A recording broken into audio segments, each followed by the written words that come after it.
tous, c'est Tic Tac, le Mac d'actu des jeunes Bretons. La fête de la science bat son plein jusqu'au 18 octobre, avec ici au Champ Libre à Rennes un village des sciences gratuit et ouvert à tous.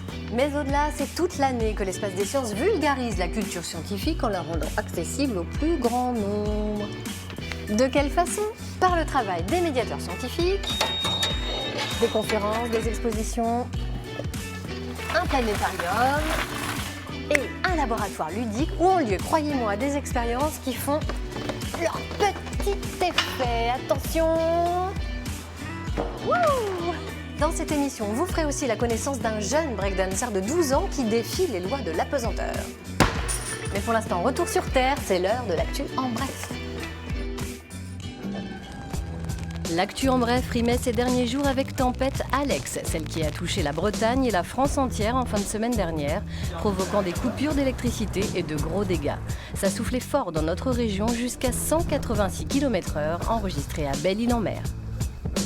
C'est un vent de liberté qui va souffler dans les cirques et les delphinariums, comme ici celui de Planète Sauvage, près de Nantes. La ministre de la Transition écologique Barbara Pompili a annoncé la fin progressive des spectacles itinérants mettant en scène des animaux sauvages en captivité. Une série de mesures en faveur du bien-être animal, très attendue par les associations de protection de la nature.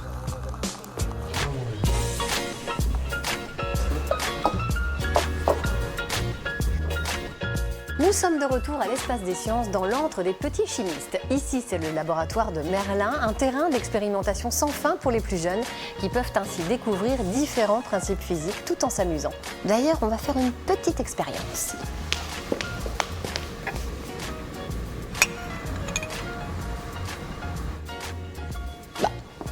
Elle est passée où ?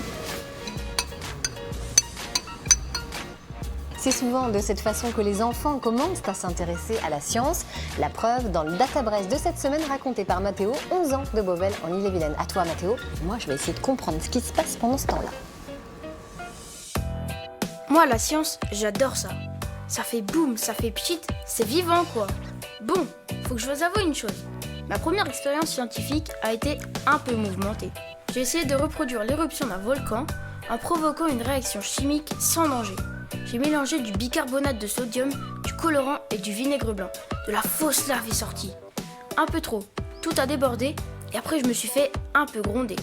Bah oui, c'est pas si facile d'être apprenti chimiste. C'est mieux de réaliser toutes ces expériences avec un adulte. Depuis, je me suis mis à faire de la cuisine avec papa et maman. Parce que j'ai compris que la cuisine, c'était aussi de la chimie. Et en plus, ça se mange.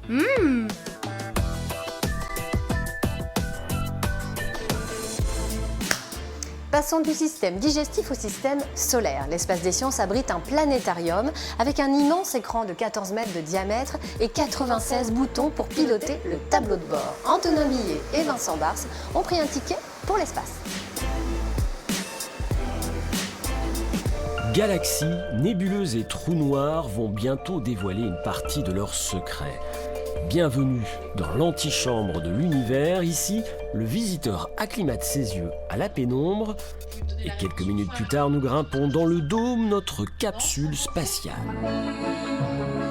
Face à vous, la belle planète Saturne. Saturne qu'on connaît très facilement grâce à ses anneaux. Et je vous propose d'aller y plonger dedans quelques instants. Une plongée dans l'univers immense, un vertige. Eux ne pleureront pas, les ados ne sont pas facilement impressionnables, mais la surprise est tout de même au rendez-vous. Je pensais pas que c'était comme ça. Par exemple, il y a une planète, elle a 60 satellites. C'était bien, c'était impressionnant. J'ai bien aimé quand il y avait des planètes qui bougeaient, quand on se rapprochait de la planète et qu'on voyait ce qu'il y avait sur la planète. Spectaculaire, le planétarium se révèle être aussi un outil pédagogique essentiel pour la compréhension de l'univers.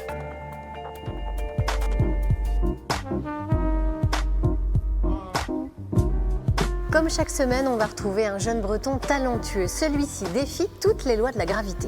À 12 ans, Moutima est passionné de breakdance, une danse au sol avec des passages acrobatiques. Direction l'AMJC de Bréquigny à Rennes, où nous l'avons retrouvé presque en apesanteur.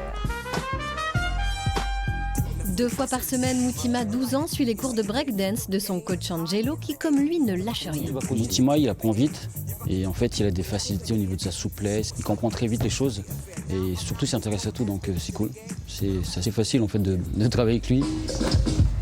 Ça fait que 1 an et demi que je fais vraiment des cours que de break. C'est un mélange d'un peu tout. Il y a la musique, il y a des acrobaties. En fait, tu peux faire un peu ce que tu veux. Moi, quand je travaille, je vais faire que des passages. Des passages comme ça, puis les mouvements ils vont commencer à être plus fluides. J'ai commencé à trouver d'autres mouvements et pouvoir avoir la capacité d'en faire plein d'autres. Chaque danseur a une signature et Moutima il commence déjà à trouver la sienne puisque des fois on peut regarder quelqu'un danser, même en regardant l'ombre, on peut savoir qui c'est en fait. Moutima il a déjà ce truc-là avec sa souplesse. Moutima il aime la danse, donc il y a des enfants qui aiment la danse, mais lui il a aimé. Donc il est passionné, ça se voyait déjà puisque des fois on est dans des événements et puis même quand l'événement était fini, il dansait encore. Moutima a déjà gagné beaucoup de battles dans des championnats mais veut viser encore plus haut. Pourquoi pas les JO de 2024 où le breakdance va faire son entrée. J'aimerais beaucoup, mais c'est pour ça que je m'entraîne. Enfin, c'est pas que pour ça, c'est parce que j'aime bien aussi, mais j'ai trop envie en vrai. Voilà, c'est déjà la fin. On se retrouve mercredi prochain pour un nouveau Tic Tac, une émission unique en son genre. Ça se voit, non?